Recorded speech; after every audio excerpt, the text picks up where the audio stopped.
have seen has been, people have been working on healthcare reform and radical healthcare reform, and we need it. We need it 10 years ago. But what we need is a strong grassroots. We need to collaborate. We need to have more sessions like this. So if you have churches, you need to invite people like us out. You need to sign up and join up with Single Payer Action Network. And these are things you have to discuss with your neighbors, your family, your friends. And we have to get the word out. And then we have to get busy. And we have to, tell our legislators, look, it's we the people. And just really important, can I just say real quick, is what we're hoping to do tonight is start a Lorain County chapter of Span, Ohio.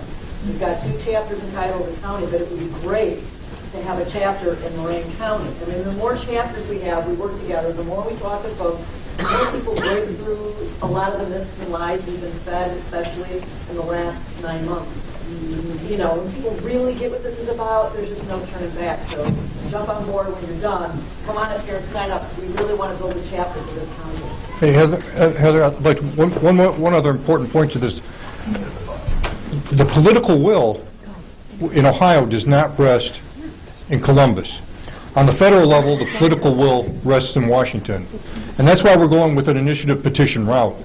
That's one. Our representatives who need to be hammered that we are speaking, this is what we want, you have to represent us, or else we are your constituents, we will vote somebody else in. That's where the groups come together, and we do that through lobbying. We're doing the petition drive. Everybody can find a niche in some way to support this.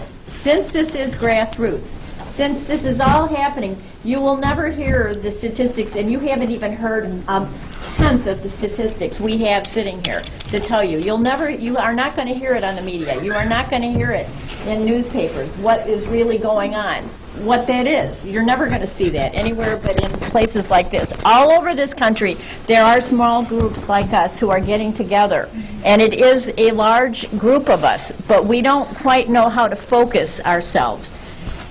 So, but my feeling is I've worked with so many people at so many different levels. Tonight, if you have anything that you really are agreeing with, find one way, at least one way you can give some time, some money, some effort. If it's 3 to 5 minutes to make a phone call, if it's to get involved and join and create a SPAN chapter here, if it's to get those petitions out and get all your relatives and friends to sign them.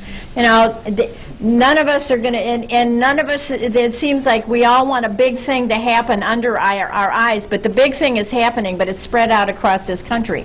But it needs all of our will to do something. Does that answer you? So if you want to lobby, get with a group that's lobbying. There's so much available to do now about this, and it has to be done by us or it won't happen. We're about out of time, and we still have quite a few questions. I mean, this is so important. This gentleman has a question here. Yeah, I just quickly, has there been any support from institutions, both public or private, for this plan? Has there been any outreach done to them, and what's been the response from them, if indeed there has? As far as institutions go, the most support we've had has been from some of the labor unions, but it's always been a secondary issue. There's always something else that's more important. So, right. So I believe once we get the first round of signatures in, and we show ourselves to be a force to be reckoned with in that way, I believe that we will see money from the labor unions, from the churches, and from other institutions for the second round of signatures. And it's going to take money. It's going to take millions of dollars. On the website, you can see the entire list of all the folks who signed on to this organization at one time or another. And it's a list of a few hundred organizations, unions, churches, individuals. Both at the state level and nationally. So, the AFL-CIO has nationally come out, voted at their last National Congress to support H.R. 676, single-payer Medicare for all. So they voted on it. Now, will they put their effort and money where their mouth is a different issue. Presbyterian Church is a strong supporter of this. Unitarian Church, strong supporter of this. In the past, the United Church of Christ has been a strong supporter. of single-payer national health insurance and of our efforts. So I think that there is institutional support, but there's a tipping point in these things where people can kind of see this. I actually would tell you, my personal belief is we would not have health care reform as half-baked as it is that just occurred, was it not for people like us saying we need single payer. Yep. Because the insurance companies were fearful. They're experts, and I've read their experts talking to them about it. If you don't cooperate, if you don't do something to change some of these things that are going on in this country around health insurance, we'll have single payer. That's what they say. We are the threat. We are the threat to their very existence. So I don't even think we would have gotten the half-baked reform that's going to leave 25 million people uninsured That's right. had there not been people out there, some of them willing to go to jail, because Baucus we tried to testify in front of the Baucus committee, and he put 5 doctors in jail. He put 5 doctors in jail. We'd like to testify about single payer. You're out of order. We'd like to but and we're talking about not just slouchy people either. How many people in this room knew that before tonight? No, That they're not. doctors have been arrested trying to testify before coming. Certainly. That's The the media just really didn't cover it. They did a little. I mean, Bill Moyers had one of our advocates, Margaret Flowers. Other than the advocates that Right, know about right. single payer, Bill you Moyers. didn't see this on the night. You can actually I see just need that. to make some important points about the media blackout, okay?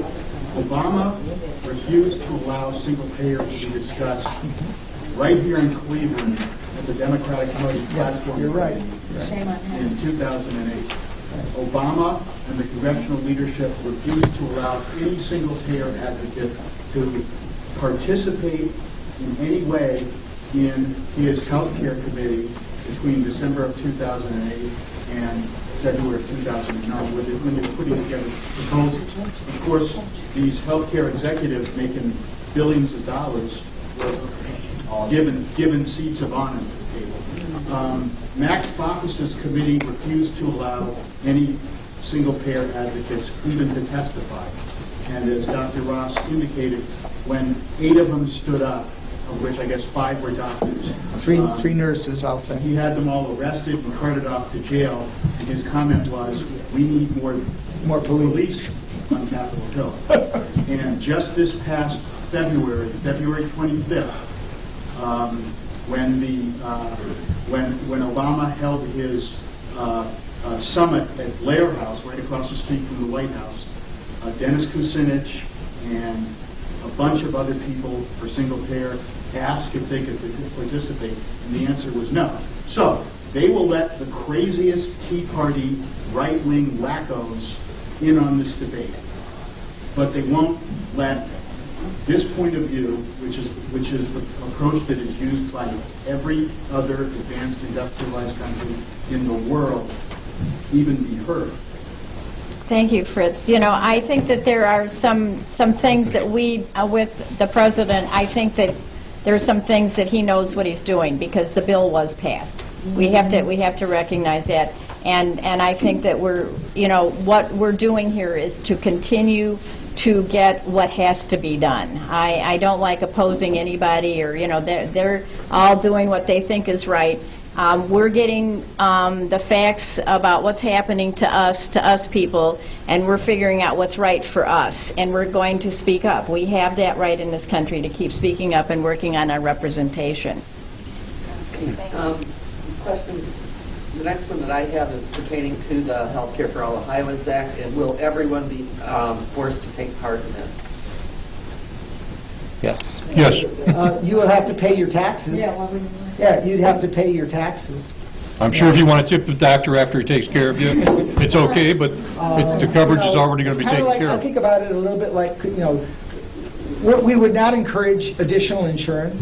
As a matter of fact, up in Canada, they've outlawed additional insurance over and above anything that's covered by their plan, because they're worried that they'll get this sort of separation. Oh, I've got extra insurance, so the doctors, and we know that happened in Canada. They actually allowed additional billing for some eye surgery in Alberta, and the lines for eye surgery grew for those that were not willing to pay extra, because the eye doctors all said, oh, I'll take the people who can pay extra. And there weren't more doctors. So they finally figured out, gee, maybe we need a few more eye doctors in Alberta.